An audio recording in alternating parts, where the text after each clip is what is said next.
Dr. Fábio, nosso canal da EcoClass, para mais um programa sobre bate-papo sobre saneamento. E hoje eu trago para a nossa conversa uma abordagem das tecnologias verdes aplicadas ao saneamento. Vamos procurar entender esse paradigma, essa nova forma de encarar o tratamento de esgoto. E aproveitar, eu quero conversar mesmo com vocês, é sobre o vermifiltro. Porque ele, para muitos de vocês que estão me ouvindo aí nessa conversa, pode ser uma grande e bacana novidade. O vermifiltro, ele foi idealizado lá no Chile, na Universidade do Chile, na década de 1998, pela equipe de Soto e Toá.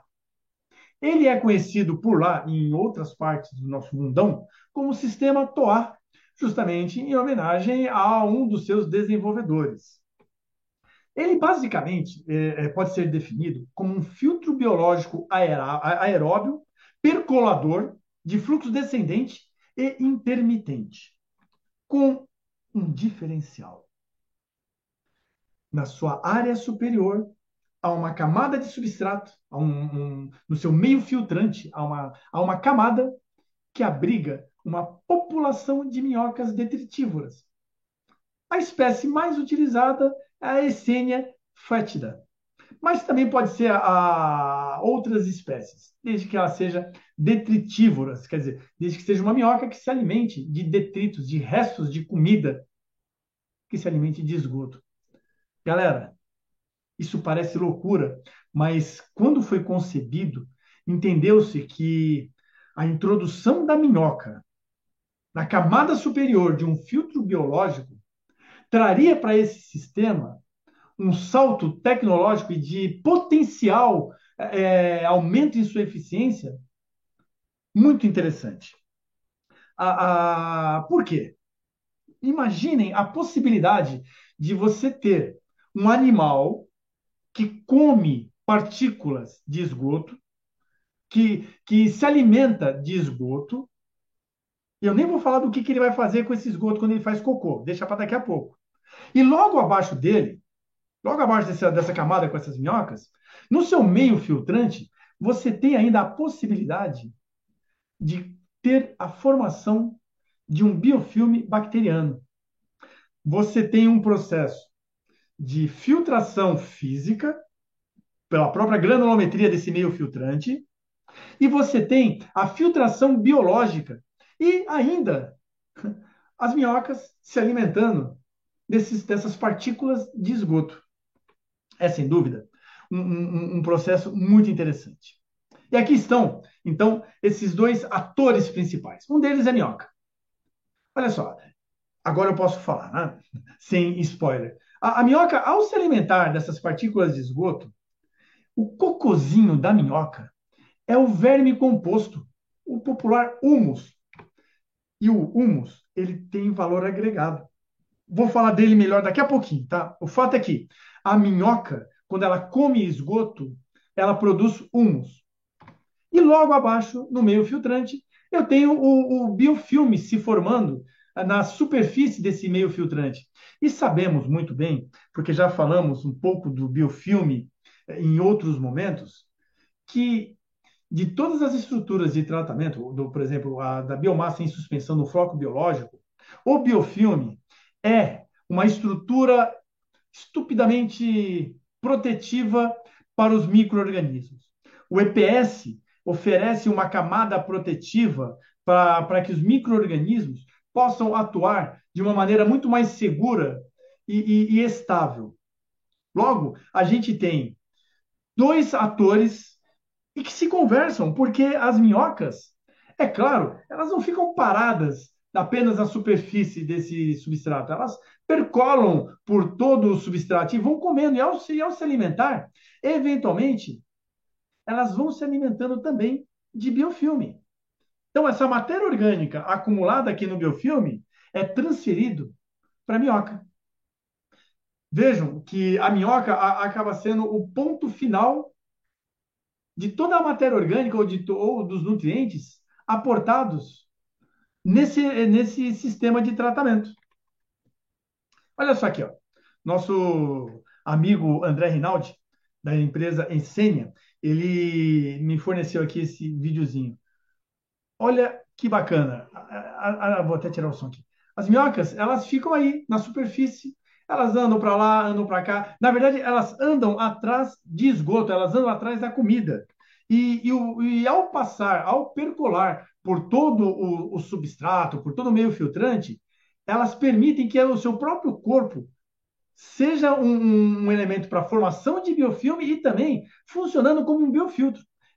Galera, dados de literatura dão conta que a minhoca ela pode remover de 90 a 92% de sólidos dissolvidos, de 90 a 95% de sólidos totais em suspensão, cerca de 90% da DBO e de 80 a 90% da DQO. Só no processo digestório que ocorre nelas. E mais ainda, elas têm uma tolerância ao ambiente que vai no que diz respeito à acidez ou à alcalinidade, que permite que elas sobrevivam com qualidade numa faixa que vai de 4 a 9. Ou seja, as bichinhas são duras na queda. E aí, uma outra vantagem ainda do vermifiltro. Como essas minhocas elas não param, elas se movimentam, elas criam túneis dentro do meio filtrante, que promove uma aeração natural ao longo de todo o substrato, o boron action. Esses túneis permitem que o ar penetre no substrato. É por isso que a gente consegue observar no vermifiltro, inclusive, a nitrificação. E por ter essa aeração provocada, essa aeração natural provocada pela ação dos túneis formados pelas minhocas, não há formação de pontos anaeróbios, ou se há, é em muito pequena escala, e isso impede a formação e liberação de gás sulfídrico. Quer dizer, o vermifiltro ele não é um processo que exala odor desagradável. É um processo aeróbio. E olha aqui, falei para vocês que a minhoca adora a comida. É muito interessante. Aonde está o substrato, ela vai e começa a comer. Aqui, ó, começa a comer o esgotão. E vai gerando o humus. Vai fazendo um cocôzinho, transformando esgoto em humus. E sabe o que é bacana? Galera, o vermifiltro é o único processo de tratamento de esgoto de verdade que não gera lodo. Ele gera humus. E o humus não é lodo. O humus é adubo. Ele tem valor agregado. Você consegue comercializá-lo aí numa média de R$ 11 o quilo. Ou seja, o vermifiltro é a cara do ecossaneamento. Percebem? O que a gente precisa? Precisa de energia para introduzir ar? Não, porque as minhocas fazem isso. Posso recuperar, posso observar a ciclagem dos recursos? Sim. Posso utilizar a água, o efluente tratado como água de reuso, e posso utilizar o humus para uso próprio ou vendendo. Quer coisa melhor? Olha aqui, ó, a configuração do processo. Nós temos aspersores, muito parecido com o que a gente vê em filtro biológico percolador, porém, ele é espalhado ao longo de todo o reator, porque eu tenho que garantir que o esgoto ele esteja homogeneamente espalhado, que haja uma boa aspersão, porque se não, o que vai acontecer? Além de eu ter caminhos preferenciais, e isso implica na formação de biofilme apenas em algumas áreas do biofiltro, o que não é bacana, mas também implica na aglomeração das minhocas. Porque, como eu acabei de falar, a minhoca vai estar onde vai estar a comida. Então, eu tenho que ter uma aspersão homogênea, intermitente, porque eu preciso ter o cuidado de não matar as minhocas afogadas, né? Então, é necessário que haja uma alimentação intermitente para que o ambiente não seja afogado. E aqui, o meio filtrante, onde vai se desenvolver o biofilme, ele abre espaço para um mundo de opções. Eu posso ter o meio filtrante tradicional, o meio suporte tradicional, brita, areia, posso ter cascalho, posso ter seixos, posso ter argila expandida, posso ter casca de coco, posso ter fragmentos de pneu, posso ter biomídias, posso ter o que eu quiser, posso ter elementos que absorvam, que possuem uma afinidade para absorver fósforo, por exemplo, como argila expandida, enfim, abre espaço para, perdão, não só a inovação no que diz respeito a aumentar a potência de eficiência, como também abre espaço para o uso de elementos da região. Imagina uma região onde hajam plantações de coqueiro, onde tem muito coco. Eu posso usar fibra de coco como elemento filtrante. Uma região onde eu tenho muitos seixos, eu posso usar o seixo, enfim. Novamente, o verme filtro, ele traz na sua essência tudo aquilo que se espera de uma tecnologia verde aplicado ao saneamento.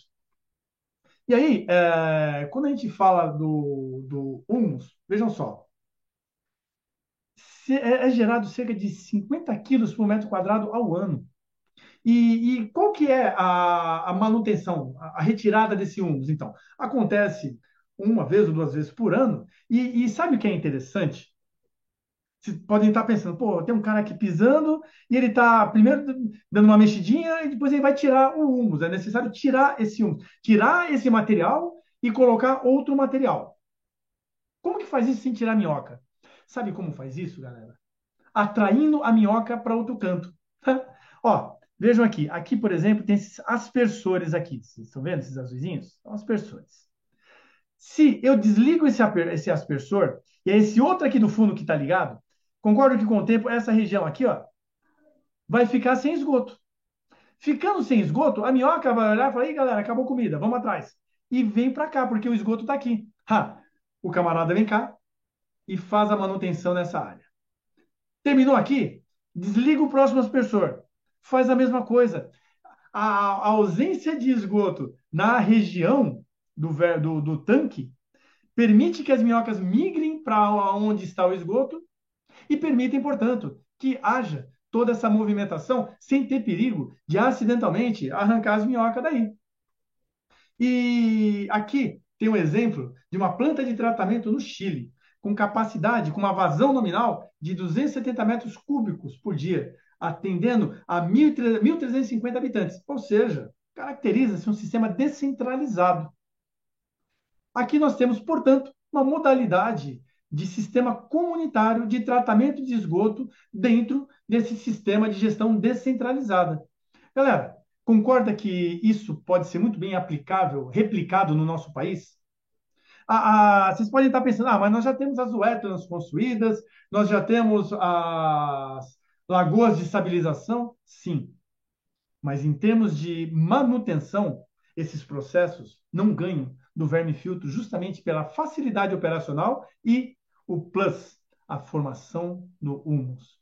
Sem contar que, em se tratando tanto da wetland, mas sobretudo das lagoas, o dimensionamento do verme filtro ele é menor, digamos assim, que ele ocupa uma grande área como qualquer outro processo que se encaixa nessas tecnologias verdes, ele ocupa grande espaço comparado com os processos convencionais, porém, comparação por comparação, verme filtro com lagoa, o verme filtro ele ocupa menos espaço. E mais, a gente não está aqui numa competição, né? Nós estamos aqui para mostrar possibilidades. Em algum momento, a lagoa vai ser uma opção melhor, mas temos que ter outras opções. Tá aí o verme filtro. E, pasmem vocês, galera, minhoca não come só esgoto de gente, não.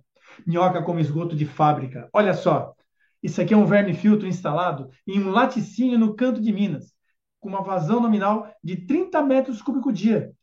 O verme filtro tratando efluente industrial. É claro, essa planta, e isso não é demérito por verme filtro, já que a gente tem o parrudo lodo ativado também, muitas vezes com um pré-tratamento do efluente industrial usando uma flotação por ar dissolvido. Né? Então, nessa planta, né, nesse laticínio, o fluxograma é justamente isso. Nós temos aqui uma flotação por ar dissolvido, seguido do verme filtro. E, galera, olha só a eficiência global. Uma DBO de cerca de 4.500 cai para 100. 97,5% de eficiência de remoção de DBO, 97,6% de remoção de fósforo, 73% de conversão de nitrogênio em nitrato. e quase 100% de remoção de sólidos suspensos. Isso